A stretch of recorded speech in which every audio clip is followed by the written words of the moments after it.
Today I have a new client in front of me and we are going to do a very gentle manicure. She had gel on her nails for many years and now the gel has been removed. She got it done. I didn't remove it. So today my goal is not to transform her nails completely in one appointment. My goal is to clean them up, shorten them, smooth the surrounding skin a bit, and make everything look calmer and more cared for. And we are going to finish with a very natural look, natural polished look. And this is Manicurist Active Smooth. It's actually funny because on YouTube, very often people like shiny colors. And I showed the client the Manicurist Active colors and she's like, no shine. I like something very natural looking. So this is interesting. Anyway, so this is Manicurist Active Smooth. It's a line called Active and the shade is called Smooth. It gives that nice, soft, clean, natural nail effect without making the nails look too done. Before I start, both the client and I wash our hands. I personally work usually when it comes to manicures without gloves because I am not doing anything invasive. I don't cut the skin folds. The client's skin is healthy. The client does not have any open cuts. I don't have any open cuts, but hand washing is very important. And this is also why I like gentle manicures. When we are not cutting living skin, when you're not forcing the tissue, when we are working slowly, the whole service becomes much calmer for the client and much more respectful to the skin. I start by shortening and shaping the nails.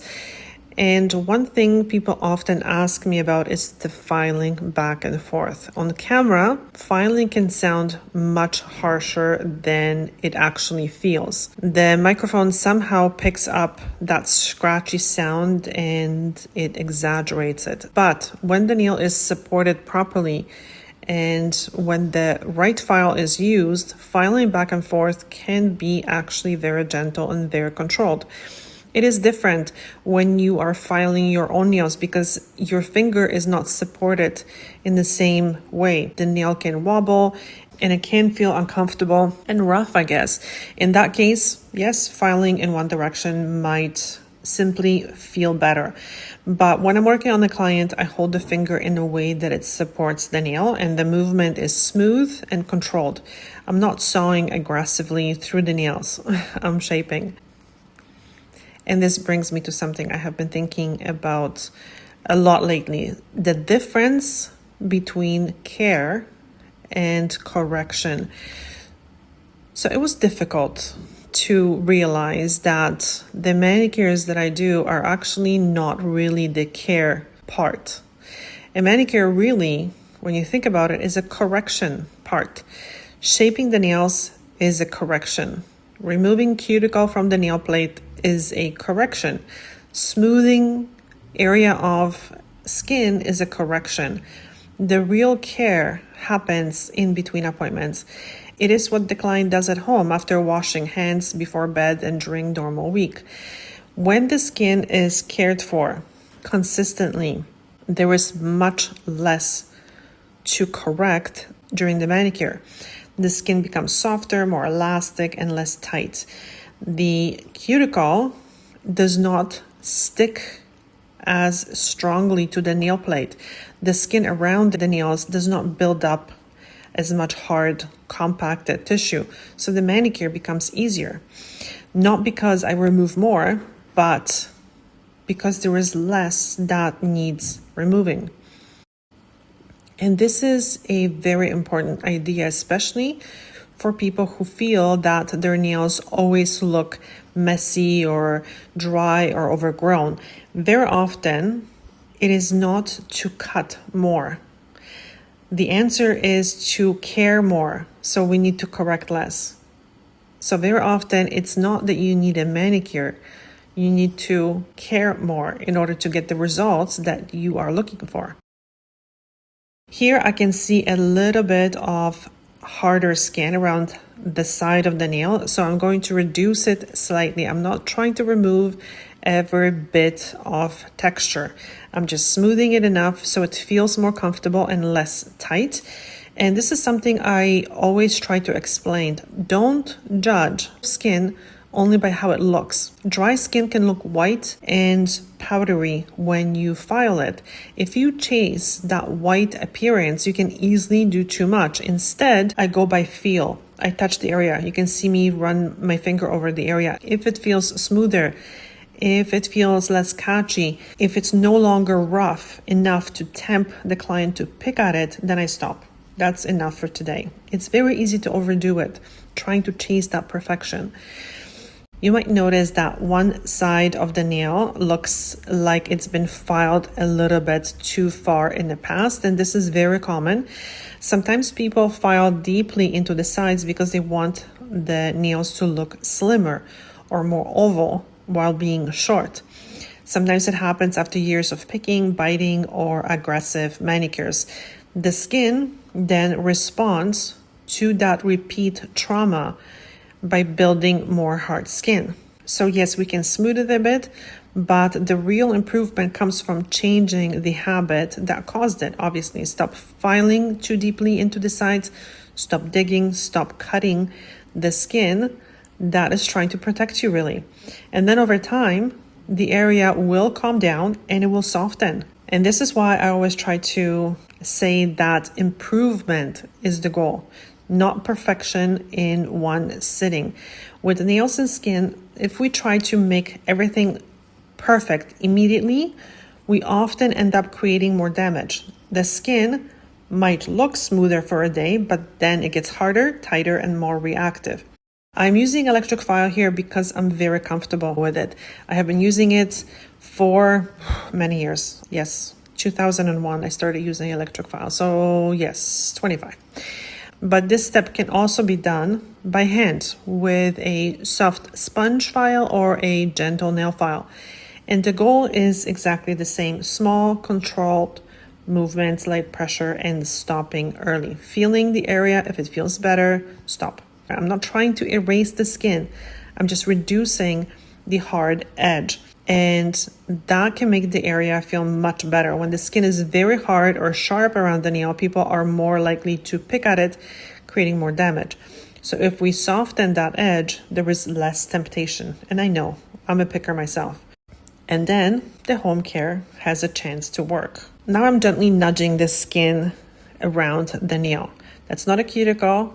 It's the skin fold that I'm nudging back. I'm not pushing it. I'm not digging under the skin fold. I'm not forcing anything. I'm simply feeling where the skin allows me to work. This area is often confusing because people call the whole area cuticle, but technically the living skin fold and the cuticle are not the same thing. The skin fold is the living tissue around the base of the nail, and the cuticle is the thin layer of dead skin cells that grows, actually fall off from underneath that skin fold, and they stick to the nail plate, so they create a seal.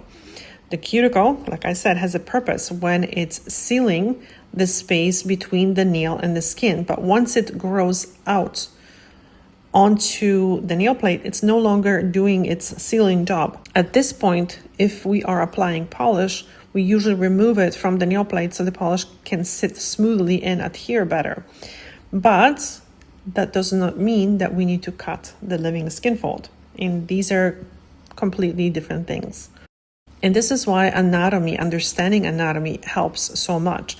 If you think that this whole area is a cuticle, then yeah, it feels logical to remove all of it. But once you understand that the living skin fold is different from the cuticle on the nail plate, the work becomes much more gentle. We clean the nail plate. We don't attack the skin. If you do your own nails at home, I do not recommend using electric file around this area unless you are properly trained, because it's very easy to damage the nail plate, especially near the base of the nail where the new nail is softer and more vulnerable. Much safer option is to just start with caring for the nails first and the skin around the nails. The best start is to use a good hand cream or salve consistently. So not a lot, because people often tell me, oh, I use cream a lot. Use less, but more often. And be patient. Let the skin soften. Let the cuticle become less stuck to the nail plate, because it will. Very often, once the skin is cared for, there is much less cuticle to remove. If you are applying polish and you need to remove the cuticle from the nail plate, cuticle remover can be useful, but it needs to be used carefully. Cuticle removers are usually very alkaline. That's what makes them work. They soften and they swell the skin cells so they can be removed easily. That is helpful, but it can also irritate the skin if it's used too aggressively or left on for too long. So apply it where the cuticle on the nail plate is, not all over the living skin fold. And follow the timing instructions. Rinse it off properly and be gentle, especially if your nails are damaged, thin, or sensitive. Sometimes the best thing is to wait. Let the skin calm down first, let it heal, and let the damaged nail grow out. The nails don't heal because the nail plate is dead, so it has to grow out, but the skin can heal. So have patience. And not every nail needs more work today. Sometimes the best manicure decision is just to stop and wait a little bit and care a little bit more. And here, I'm snipping only the tiny pieces of skin that are already lifted and likely to tear. This is another place where people often do damage with nippers. They press down into the skin. They grab too much and they create a wound. I don't press down. I lift a little loose piece and I snip only that piece. So lift and snip. This is very different from cutting around the whole nail fold. When the skin around the nails is dry and stretched, people often feel that they have too much skin, but very often that skin is not really growing too much. It is stretched and stuck.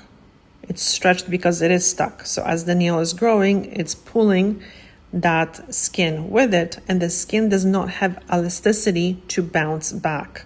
And if the skin is dry and not elastic, it does not release easily. It stays attached, it stretches forward, and then when it's aggressively separated or lifted, it looks like there was a lot of excess skin. And then people freak out. They're like, well, what am I going to do with this extra skin? So when it comes to the skin, it's best to let the skin become softer and more flexible first, and then it can gradually release and shrink back. So this just takes time. So the key is to care for the skin so it regains elasticity so it can shrink back. Not to grab the very hard and tough skin, lift it and cut it, because then it's still going to be not elastic and it's just going to peel. And this, yes, it doesn't happen in one manicure, but it does happen, and then it becomes very low maintenance type of manicure, which many people love. And I have seen this many times with clients and viewers who send me progress photos. After a month or two of consistent care, the whole area looks much calmer, not because they cut more, but because the skin no longer is so tight and stuck. And in fact, today I got an email from one of the viewers. This is exactly what she did. She started following the steps, and then right away she used the cuticle remover, and then she sent me a picture with these arrows, and she's like, what am I supposed to do with the skin? And I said, nothing, just keep caring for the skin. It's going to shrink back. Don't worry about it. So I just got a photo of her nails 19 days later, she told me, and it's amazing. And she emailed me and she says her skin is so different now. It's so much more elastic and pliable, and it doesn't stick anymore. So it just takes time. And for some people, it might be 2 weeks. For some people, it might be a month or two. Just give your skin some time. Now I'm checking the nail plate for any remaining little pieces of gel or uneven areas. And sometimes, yes, you do need good glasses to know the difference, because it's very tempting to just go and try to smooth out the whole nail so it looks better. But if the nail is already missing pieces, we don't want to be reducing it to those lower areas. And I'm being very careful here because the nails already have been through years of gel. When the nail is uneven or damaged, it's very tempting to just buff it smooth. But if the nail is already thin, buffing it more can make the problem worse. Sometimes it's better to just live with a little uneven nail and let that nail grow out. It's going to be stronger that way. And there was one thing to really remember. Nails do not repair the way skin does. The damaged part has to grow out from the root. And products can condition the nail, they can protect it, they can improve flexibility, they can make it look better, but they cannot magically rebuild the old damaged nail plate. In fact, one of the viewers just recently sent me photos and she said, I've been healing my nails for 2 weeks and they're still damaged. And I think this comes from people thinking that the nail is going to grow from the bottom up, somehow regenerate or something, but it just, in 2 weeks, you only had about 2 millimeters of growth. The rest damaged part is going to be damaged, unfortunately, until it grows out. That's just the way it is. But at least it grows. Before polish, I clean the nail surface and I'm applying first coat very thinly. With regular polish, thin coats are usually much better than thick coats. They dry better and they shrink less. And thick coats might look nice at first, but they take longer to dry and they can dent or wrinkle more easily. They can shrink.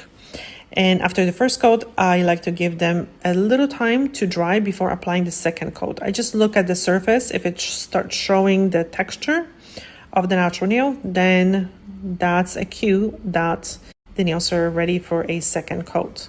Even few minutes can make a difference. This line is designed to be more of a all-in-one type of product, so I'm not using a separate base coat and top coat here. And the finish is very natural, so it gives the nails a soft, healthy looking shine without making them look heavy. And now you can see the final effect. The nails are shorter, cleaner, softer looking, but they still look like natural nails, and that's okay. The skin is not perfect, and that's okay too. This is the first appointment. The goal was not to remove everything. The goal was to make the area look and feel better while keeping the skin respected. After the polish had a little time to dry, I like to apply drying drops, which is like a silicone-based finishing product around the nails. It helps the surface feel a little less sticky and it makes the skin look a little bit more polished. Once everything is dry, I recommend a small amount of oil, cream, or salve around the nails. When I mean small, I really mean small. Many times people stop using hand products because they feel very heavy. When the hands feel greasy, nobody wants to walk around touching everything with slippery fingers. So after washing your hands, use tiny amount. Massage it around the nails, all over the hands. If there was too much residue, just blot it lightly with the towel. Honestly, the skin will take what it needs in usually a few seconds. And this is where the real improvement happened. Not during the filing, not during the cutting, not during one perfect manicure. As sad as it is, I wish it was different. I wish I could just change everything, but I can't. The real improvement happens after washing your hands, when you choose a gentle cleanser instead of something harsh. It happens when you apply a small amount of care product consistently.